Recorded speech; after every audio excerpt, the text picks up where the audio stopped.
par quoi tu préfères commencer? Est-ce que tu as envie d'abord de parler, les questions autour de Spark ou alors est-ce que, tu as plus envie d'attaquer tout de suite la question sur, le volet de ta conférence? Ah, tu fais ça comme tu veux. Moi, j'aime l'incertitude, vas-y. Ouais. Bah, écoute, moi ça m'intéresserait beaucoup de savoir déjà, quelle est l'idée principale de ta conférence? Qu'est-ce que tu vas vouloir, partager aux gens? En fait, j'espère que tu ne couperas pas la première partie, là, quand tu m'as demandé avec quoi je voulais commencer, parce que c'est fondamental sur le sujet que je veux aborder avec les gens, c'est la complexité organisationnelle, en fait, la complexité en général. On est inconfortable avec la complexité, on est en amour avec l'ordre et tout ce qui est ordonné, puis prévisible, puis certain. Puis moi, je veux que les gens commencent à aimer l'incertitude, aimer l'inconfort, aimer le fait qu'ils sont devant une forêt, ils doivent traverser la forêt, puis il n'y a aucun sentier. Alors, il faut faire le sentier. Et ça, on n'est pas habitué de faire ça dans nos organisations. On se fait donner un plan stratégique de 5 ans. C'est tellement drôle. Ou encore, on fait un exercice budgétaire, puis dès que l'exercice budgétaire a été approuvé, on a un petit break de 2 semaines, puis là, le patron vient nous voir, puis dit, ben là, il faut que tu regardes ton affaire, il faut couper 10%. C'est quoi ça? On le sait que ça n'arrivera jamais. On le sait que ce qu'on veut planifier, on va faire des efforts pour y arriver, mais il arrive toujours quelque chose sur le côté qui nous fait changer d'idée. Et heureusement, je viens d'écrire un article sur mon blog, là, puis je fais référence à nos ancêtres. Le premier organisme unicellulaire, à un moment donné, s'est divisé, puis il y a une de ces cellules filles qui avait une petite mutation, puis poup, c'est fini, on vient d'évoluer. Mais si on n'avait pas eu ça, on ne serait pas là aujourd'hui pour en parler. Donc, la complexité autour de nous, c'est ce qui nous fait vivre. Puis Dieu sait qu'on essaie de rentrer ça dans une ligne droite et on met énormément d'efforts pour rentrer ça dans une ligne droite, alors que si on laissait les gens essayer de trouver des solutions, probablement que les solutions émergeraient très, très rapidement. Et il y a plein de gens qui feraient des erreurs, comme les mutations qui ont fait qu'aujourd'hui, on est là, aujourd'hui, évolué. Il y en a eu plein de mutations qui n'ont eu pas d'allure. Puis si on regarde les animaux préhistoriques et des animaux, là, tu les regardes et tu dis, d'après moi, ils n'ont pas dû toffer longtemps. Ben non, c'est ça. C'était pas une bonne mutation. Mais les bonnes mutations vont persister. Mais pour ça, il faut essayer. Et moi, c'est ce que je veux passer comme message. La complexité, c'est génial. Il faut la vivre, il faut l'accepter, il faut se préparer à la complexité. D'ailleurs, j'ai traduit un livre avec un collègue allemand qui s'appelle Organize for Complexity, s'organiser pour la complexité. Il y a un moyen de s'organiser, mais tu ne gères pas la complexité. Et ça fait frémir les gestionnaires dans toutes les compagnies du monde. Ah non, mais là, c'est parce qu'il faut se préparer. Oui, il faut se préparer, mais tu ne pourras pas contrôler. Et ce qu'on a vu depuis 3 ans avec la pandémie, c'est qu'on a vu des gestionnaires partout à travers le monde, dans toutes les compagnies, dans tous les pays du monde, qui ont essayé de contrôler la pandémie avec des mesures contraignantes. C'était parfait. Mais à un moment donné, c'est que la mesure doit évoluer, puis eux n'évoluent pas. Alors, par exemple, on a eu la Côte-Nord qui a été confinée en même temps que Montréal, alors qu'il y a eu 0 cas pendant 1 an et demi, genre, mais ils étaient confinés comme nous. C'est un petit peu imbécile, là. Alors, c'est ça. Fait que moi, c'est ce que je veux faire avec les gens. Je veux leur faire vivre la complexité. Je veux que ces gens-là se rendent compte que ça peut être agréable, puis qu'ils arrêtent de voir ça comme «Ah oui, François, c'est un capoté, il est utopique, il pense qu'on peut faire ça chez nous». La réponse, c'est oui, parce que de toute façon, les compagnies fonctionnent parce qu'ils gèrent la complexité de façon involontaire, parce que les gens en continu ne cessent de dévier des procédures, parce que vous savez ce que ça fait une grève du zèle? Tout arrête. Quand on respecte les procédures parfaitement, tout arrête.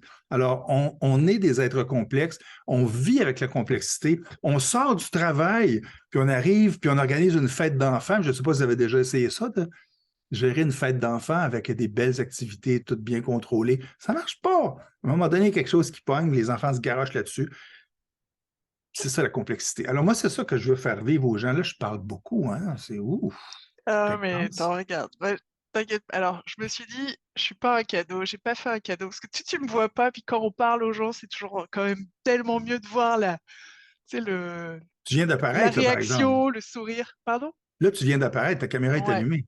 Ouais, parce que je me suis dit que ce serait peut-être une aide pour toi que tu vois ma réaction, puis tu sais qu'il y a un échange. Voilà, je Non, mais ça va être plus le fun pour tout le monde aussi, là, de te ouais, voir aussi. Ils ouais. vont dire, mais c'est qui cette voix-là qui est désincarnée puis qui apparaît soudainement? Alors ma voix, on l'entendra pas, hein, on va entendre que toi, hein. C'est toi qui seras mis à l'honneur. Mais, je suis moi ça m'intéresse énormément ce que tu dis. Puis je me disais, à quelle personne, à quel genre de personne ça va s'adresser? À qui, selon toi, qui va être, plus à même d'entendre ce message et qui devrait absolument venir pour entendre ce message-là? Bien, premièrement, il y a 2 parties à ça. La première partie, c'est qu'ils n'auront pas le choix parce qu'on ouvre la conférence, on ouvre la journée avec ça. Donc, ils vont être là le matin pour l'inscription, puis ils sont comme pas mal obligés d'être dans la première rencontre. Alors ça, je ne m'inquiète pas trop pour avoir un public captif. Deuxièmement, c'est même pas une question qu'on devrait se poser parce que les gens qui ont le courage d'aller à Spark, c'est des gens qui, en partant, sont titillés par la nouveauté, qui sont titillés par les innovations en développement organisationnel ou en formation, en développement. Donc, c'est les bonnes personnes qui vont être là. Les gens qui hésitent et qui, je te dirais, seraient tellement inconfortables à ma conférence, ils ne se présentent même pas à Spark. Spark, moi, j'aime ça. Tu me posais la question en hors champ, là, tu disais 3 mots qui caractérisent Spark, mais j'ai tellement ri quand j'ai vu cette question-là parce que dans le fond, ce qui caractérise Spark en 3 mots, c'est Spark the Change. Déclencher le changement. C'est ça, Spark. Fait que les gens qui viennent à Spark, c'est parce qu'ils ont le goût de changer quelque chose, ils ont le goût d'initier une transformation.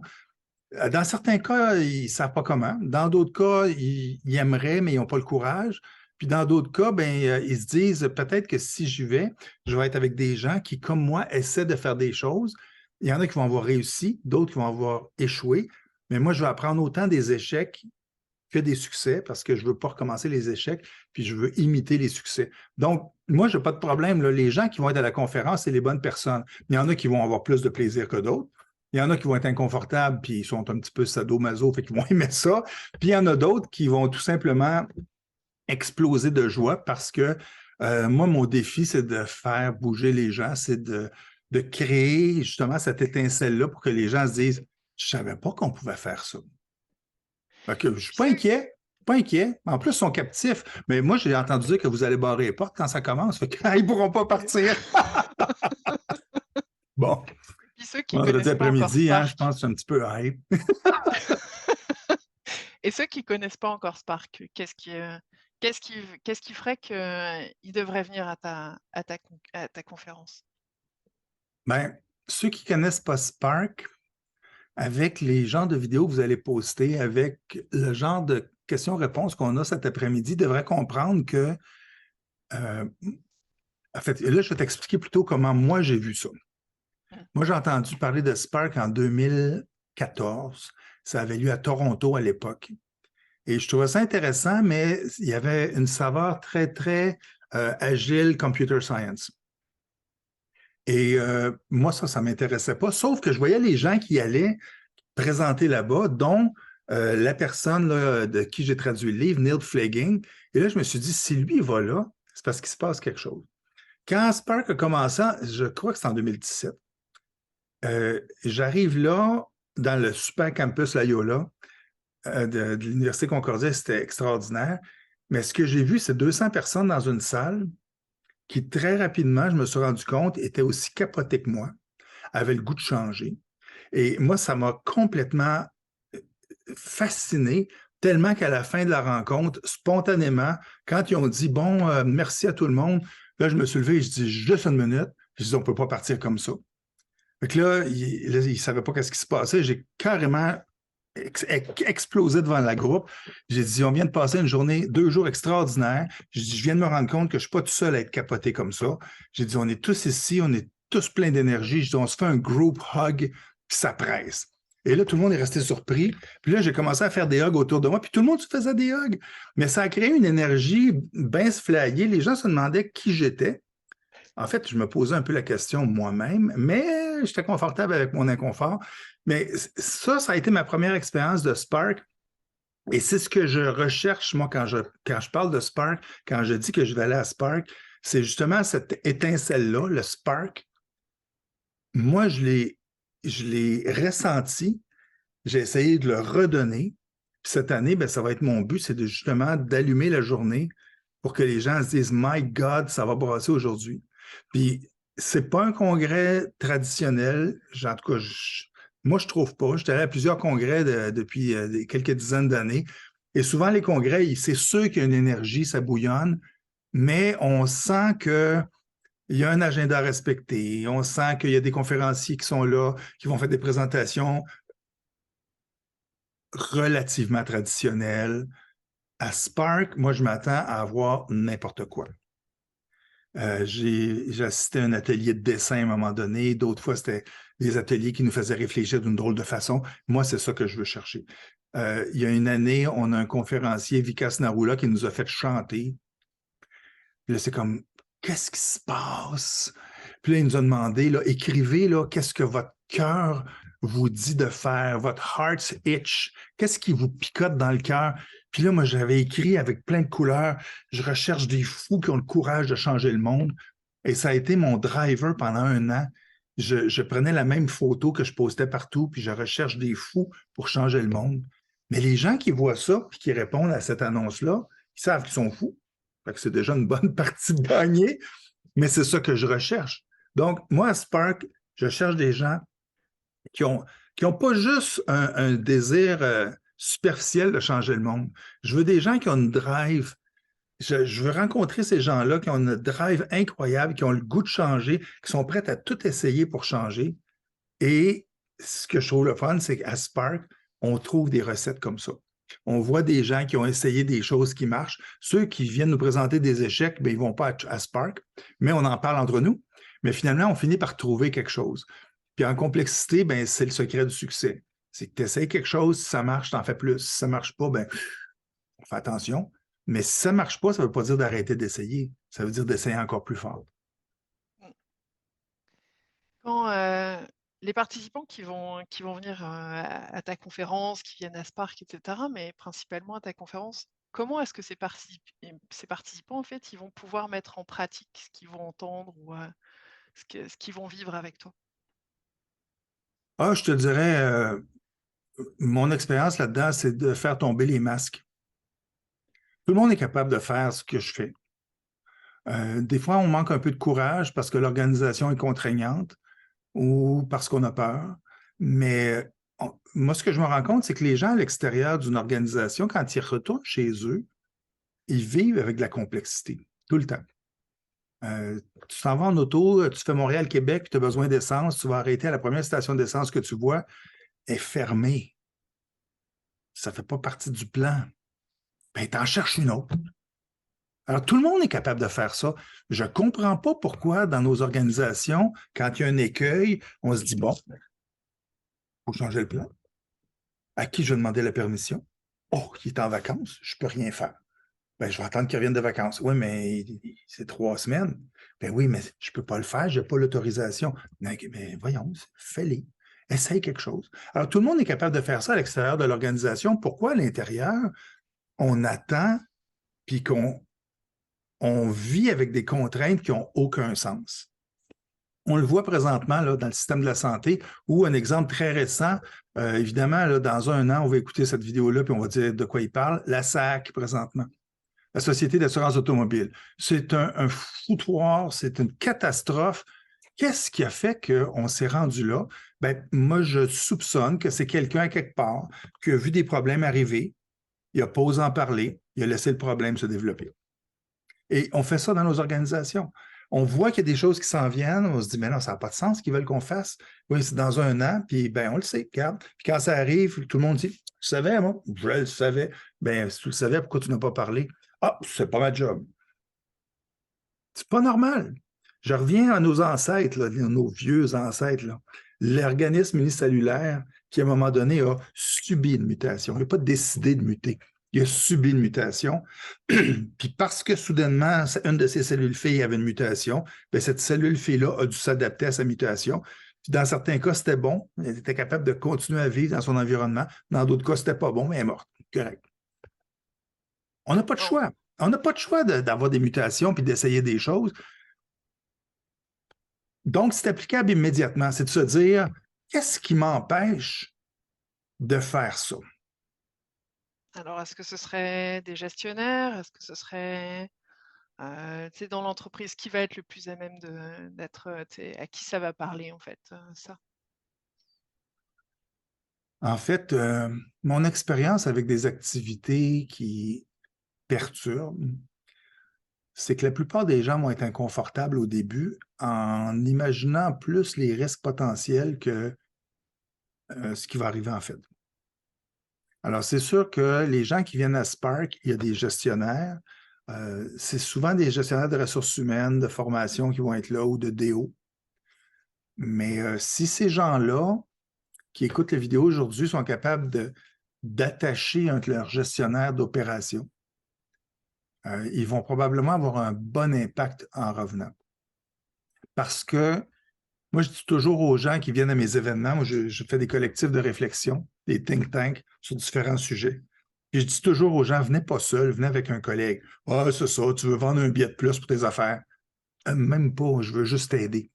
Puis oui, tu vas payer le double parce que vous venez à deux, mais parce que vous allez être deux, ben là, il va y avoir un effet synergique. Puis la synergie, c'est pas 1 plus 1 égale 2, c'est 1 plus 1 égale 4,72. Parce que vous allez jaser, il y a quelqu'un qui va vous écouter parler.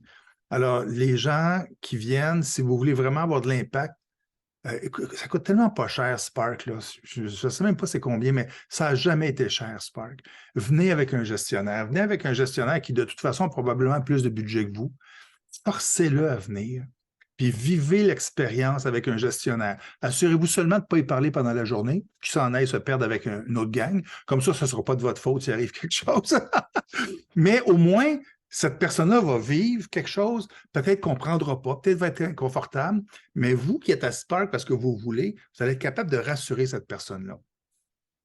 Vous allez l'accompagner, vous allez la guider dans l'inconfort que j'espère tous les participants vont vivre, que j'espère que tous les conférenciers vont générer. Alors ça veut dire que cette conférence, tu vas créer notre inconfort?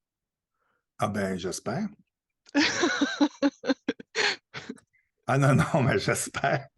Moi, j'ai pas fait encore, là, mais j'ai déjà des capsules là, qui créent de l'inconfort, puis je veux m'assurer que les gens vivent la complexité, vivent leur inconfort pour se rendre compte que, hey, le succès, il est à l'extérieur de ma zone de confort. Est-ce qu'on va bouger pendant ta conférence? Est-ce que Bien ça là, va je ne suis être pas une pour te dire tout ce conférence qu'on va atelier? faire, mais je peux te dire que dans les années passées, j'ai donné des baguettes magiques pendant des activités. J'ai fait faire des triangles à des gens. Et je ne veux pas en dire plus. Je m'en souviens, Mais c'est j'étais ça, là. les triangles. C'est sûr qu'un triangle, c'est inconfortable. Est-ce qu'il est équilatéral ou isocèle?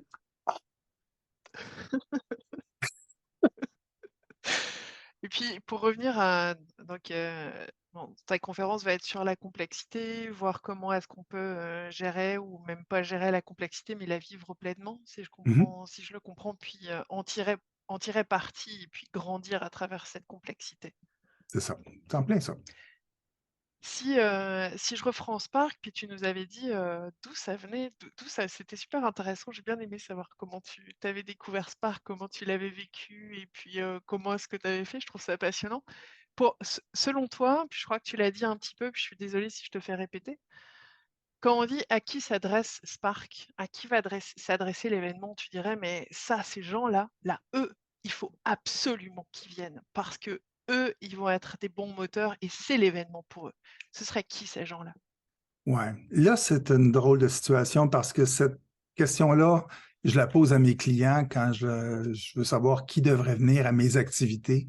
Alors, j'ai des clients qui sont des fans finis, qui reviennent année après année. J'en ai qui sont avec moi, là, qui me suivent depuis 2004.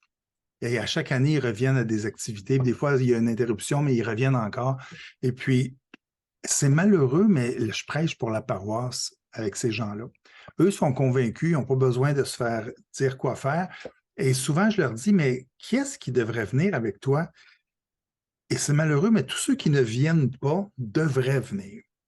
Et ceux qui ne viennent pas, ils ne viennent pas pour une raison, c'est que ces gens-là, ils se sentent trop occupés. Ils sentent qu'ils n'ont pas besoin de se développer. Ils sentent qu'il y a trop de travail au boulot pour perdre du temps à aller à une conférence, quelle qu'elle soit, surtout Spark, parce qu'ils savent que, ah oui, ça va être décapoté, ça va être trop léger. Ils ne comprennent rien. Alors, les gens qui devraient venir, c'est ceux qui, malheureusement, ne sont jamais là. Alors, c'est pour ça que je disais, ceux qui sont déjà convaincus, je ne sais pas par quel moyen vous allez pouvoir le faire, mais faites un effort de demander à un des gestionnaires opérations qui soit avec vous. Opération, c'est général. Ça peut être finance, ça peut être les gens en contrôle de qualité, ça peut être les gens en production, ça peut être les gens aux achats stratégiques, mais les gens que vous connaissez, qui ont de l'influence au sein de votre entreprise et qui ne viendront pas parce qu'ils sont trop occupés, essayez de les soudoyer, donnez-leur un bribe, une bouteille de vin, achetez un fouet électrique, faites quelque chose, mais insistez. Ça, c'est quelque chose que je trouve qui manque beaucoup dans nos organisations. Les gens, quand je leur demande la valeur de leur courage ou d'évaluer le niveau de leur courage personnel, là, les gens sont comme, ben là, qu'est-ce que tu veux dire? Je ne sais pas, moi, si je suis courageux ou pas. Puis je dis, ah, c'est pas compliqué. De 1 à 4, là, combien de noms tu acceptes avant d'arrêter d'écœurer ton boss pour avoir quelque chose? La plupart des gens vont dire, ben, s'il me dit non, j'arrête. Ah, ben, c'est ça, tu as 1 sur 4 de courage. Ben, en fait, tu peux avoir moins qu'un, parce qu'il y en a qui pensent qu'ils vont se faire dire non, fait que c'est moins qu'un. Ils ne se font pas dire non, ils pensent qu'ils vont se faire dire non, puis ils ne le demandent pas. Et là, je leur demande ensuite, je dis, oui, mais je ne comprends pas. As-tu des enfants? La plupart des gens ont des enfants ou ont eu une expérience d'enfance, parce qu'on a comme tout passé par là, là. Et puis, je leur demande, toi, quand tu étais enfant, puis tu voulais quelque chose au magasin de jouets, tu demandais combien de fois? Ah, 4 fois maman, puis 3 fois papa. Ah, fait que tu étais capable d'endurer 7 noms. Finalement, est-ce que tu l'avais? Des fois, ça prenait 12 fois, mais je l'avais. OK. Mais pour ton boss, c'est 1. Mais c'est quoi le problème? Oui, mais c'est mon boss. Ah, parce que tu penses que ta mère, c'était pas ton boss? Ah non, non, c'était mon boss. C'était mon... Ah, ben c'est ça. T'insistais. Puis là, ben, il y a toute la notion d'amour inconditionnel. Ma mère n'a jamais voulu me congédier, elle ne pouvait pas. Mais mon boss, il peut. Oui, mais surprise! Ces temps-ci, il n'y a personne qui veut que vous démissionniez. On est en pénurie de main-d'œuvre. Profitez-en! Alors, je le dis avec toute simplicité, mais avec beaucoup d'authenticité, allez gosser quelqu'un. Achalez-le jusqu'à temps qu'ils disent oui. Je dis, écoute, c'est combien Spark cette année? 350, 300, je ne me souviens même plus. C'est ça, 350? On a mis en dessous de 400, en fait. On a fait, En dessous de 400, en dessous de ouais. 400 pour une journée complète, puis ça inclut la bouffe. Ouais. Hey, le deal du siècle. Le deal du siècle. En dessous de 400 pièces, tu vas voir le VP Finance, tu te dis, il faut que tu viennes avec moi. On va te régler tous les problèmes de finances. Il ne te croira pas, puis c'est pas vrai. Mais c'est pas grave. Vous allez avoir du bon plaisir avec. Vous allez être capable de créer un lien avec cette personne-là. Ensuite, il va vous dire probablement pendant 2 ans, tu m'as sorti de mes pantoufles, là. Je ne sais même pas pourquoi je suis allé là. Oui, mais as-tu eu du fun? Oui, mais ça ne m'aide pas pour le budget. T'es sûr? Il va être obligé de dire oui. Ou elle va être obligée de dire oui. Alors, moi, je dis aux gens, là, insistez. Puis c'est le temps, là. C'est en juin, cette affaire-là. C'est le temps maintenant. Une fois par semaine, vous allez voir la personne. Ça veut dire combien de noms, ça? Ça veut dire 17 noms d'ici au mois de juin. Vous êtes capable de tolérer ça. Puis ça va finir, c'est un running gag jusqu'à temps qu'à un moment donné, ils disent correct, c'est correct, je vais y aller, je vais y aller. Évidemment, peut-être que vous allez être obligé d'offrir un livre ce matin-là, d'aller le chercher pour être sûr qu'il ne s'enfuit pas dans son autobus habituel. Mais moi, je pense qu'il y a moyen de faire quelque chose. Puis c'est vraiment là, à ce prix-là, d'y aller à 2 pour une compagnie, c'est des pinottes. Là, il y a des gens qui vont dire, oui, mais moi, je suis un travailleur autonome, je n'ai pas les moyens de mettre 400 pièces. Moi. OK. Ça, c'est une autre affaire qui me gosse. Les gens n'investissent pas dans leur développement professionnel. Si on veut gérer la complexité qui nous entoure, il faut être capable de dire, moi, je prends une chance. Ça va me coûter 1 pièce par jour sur 1 an. On disait souvent, c'est l'équivalent d'un café par jour. C'est pas mal moins qu'un café par jour parce que les cafés sont rendus pas mal chers. Mais l'idée, c'est, vous allez faire changer vos pneus bientôt, ça va vous coûter 1000 pièces. Vous avez un chien, vous allez le faire opérer, ça va coûter 1000 pièces. Vous avez une piqûre de la rage, ça coûte 100 pièces. Et là, je vous dis, pour 400 pièces, vous allez hésiter. ben faites l'effort, ayez le courage de dire, j'investis 400 pièces dans mon événement. Ce 400 pièces-là, il va être rentable. En plus, la bouffe est compris. Mais sérieux, pensez à ça, là. On va aller voir, là, ces temps-ci, il y a Metallica qui s'en vient, là, les billets sont 500 pièces. Les gens se pitchent pour acheter un billet pour Metallica. Et là, vous pensez à votre développement professionnel, puis vous hésitez pour 400 pièces. Je m'excuse, ça vaut pas mal plus qu'un siège au Centre Bell pour une game plate des Canadiens. Centre Molson, en tout cas. Puis le Canadien, c'est bien le sport avec l'affaire noire qui se promène sur la glace, là. En tout cas, moi, je pense que d'être avec des gens qui sont enthousiastes, qui sont pleins d'énergie, ça vaut pas mal plus cher que 3 sessions de psychothérapie pour le même prix. Donc, il n'y a aucune raison pour ne pas y aller.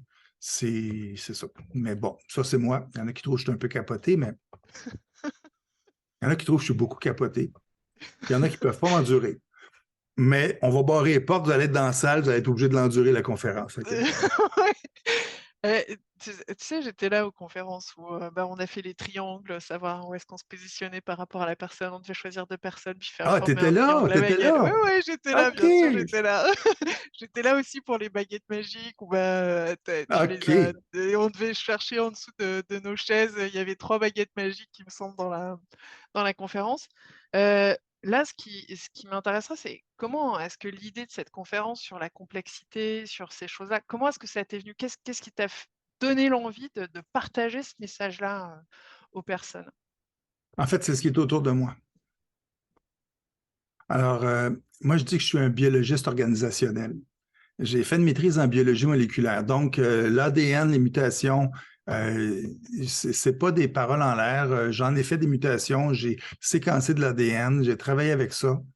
Et je me rends compte qu'il y a des grandes analogies entre une cellule en santé qui va être capable de prendre son ADN, justement, de le découpler, d'aller faire la synthèse de protéines essentielles à la vie. Et puis, dans certains cas, il y a des mutations, puis c'est ce qui fait que la vie est intéressante. Mais donc, il y a des analogies entre ça, puis ce qu'on voit ici, que j'ai représenté par des gens, là, plutôt que des bases azotées. Alors, les gens dans une organisation, c'est ce qui crée la vie dans une organisation. Les processus internes d'une cellule, c'est des protéines régulatoires qui vont justement réguler l'expression d'un gène pour en faire des protéines essentielles. Mais dans une entreprise, ce n'est pas des protéines régulatoires, c'est des gens qui circulent, qui sont autour d'une table pour prendre des décisions. Il faut que ça bouge, cette affaire-là. Mais la seule façon pour que ça bouge de la bonne façon, c'est si l'information passe. L'information, elle va passer non pas à travers les branches de l'organigramme, mais à travers les interactions qu'on va avoir qui sont complètement aléatoires dans une entreprise. Donc, la complexité d'une entreprise, c'est ce qui fait que l'entreprise survit. Ce n'est pas l'organigramme puis la hiérarchie. Et ça, c'est connu, tout le monde le sait. Personne ose dire que c'est comme ça parce qu'ils ont l'impression qu'ils gèrent avec le command and control. Oui, c'est le boss qui décide. Oui, oui, le boss décide, mais ce qui se passe dans le fond, tu ne sais pas vraiment. Puis Jean-Pierre va parler à Marie, puis Marie va parler à Jacinthe, puis Jacinthe va parler à Marc, puis finalement, c'est ça qui va se passer. Surtout si Jacinthe et Marc sont ensemble. Là, il peut se passer d'autres choses. Puis là, c'est parce qu'ils sont ensemble, justement, que tu vas avoir l'influence qui est nécessaire pour faire bouger les choses. Alors, la complexité, on vit avec. Puis moi, depuis une dizaine d'années, j'ai découvert des concepts à force de lire, puis je lis beaucoup, là, je lis à peu près un livre par semaine. Puis à chaque fois que je lis quelque chose, je le mets en application dans une intervention après. Puis là, je me suis rendu compte qu'on se casse la tête pour rien. Ça serait tellement plus le fun si on laissait aux gens la possibilité d'explorer différentes alternatives. Puis quand ça marche, puis on le dit à tout le monde, ça a marché, sans arrogance, bien humblement, mais hey, ça a marché, essayez-le donc. Mais pour ça, il faut se parler. Il faut accepter que la conversation qu'il va y avoir, les interactions qui vont y avoir lieu dans une entreprise, c'est bien parce que les gens sont engagés et qu'ils ont le goût de partager. Autrement, il n'y a pas un organigramme qui va te forcer à dire ce qui s'est passé.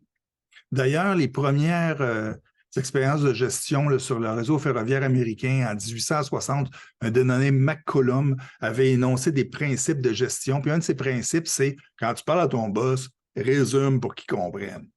Quand il parle à son boss, il va résumer pour qu'il comprenne. Fait que quand tu es rendu au niveau du président, ce que tu dis au président, c'est rouge ou vert. Si c'est rouge, il n'est pas content. Si c'est vert, il est content. Je ne sais pas pourquoi il est content, mais c'est rendu très, très résumé. Mais là, c'est parce qu'à un moment donné, on ne se parle plus. Alors, moi, ce que je veux, c'est que les gens apprennent à se parler. Fait que moi, je dis que la biologie organisationnelle, c'est la science des interactions dans une entreprise pour que ça vive. Fait que ça, c'est de la complexité. C'est du system thinking. Appelez-les comme vous voulez. L'important, c'est de dire, wow, je pense qu'il faut penser autrement. Puis ça, d'ailleurs, c'est la mission de mon entreprise. J'aime ça, les mots latins, c'est aliter concept. T'sais. Aliter, ça veut dire autrement. Fait que ma mission, c'est aliter cogitare, aliter agere. Penser autrement pour agir autrement. Et super, merci François. C'est vraiment chouette. J'ai toujours du plaisir à t'écouter en fait. Ouais, je suis captivée encore. Ouais, l'entrevue va être longue. Il y en a qui vont dire, bon, ça achève-tu, là, vite conclu. Si jamais si tu aurais envie de faire un mot de la fin pour dire qu'est-ce que tu aurais envie de passer comme message final? Oh my God, le message final, ah, ça c'est bon. Je travaille avec quelqu'un qui est justement qui travaille dans la complexité, puis il m'a dit, attention, citation de Yves Lusignan. Le présent n'est pas la continuation du passé, c'est le début du futur. On se voit le 14 juin. C'est génial. Vraiment, j'adore. Je suis une grande fan. Tu sais, je ferais que je te fasse signer un autographe. Hein, je déconne.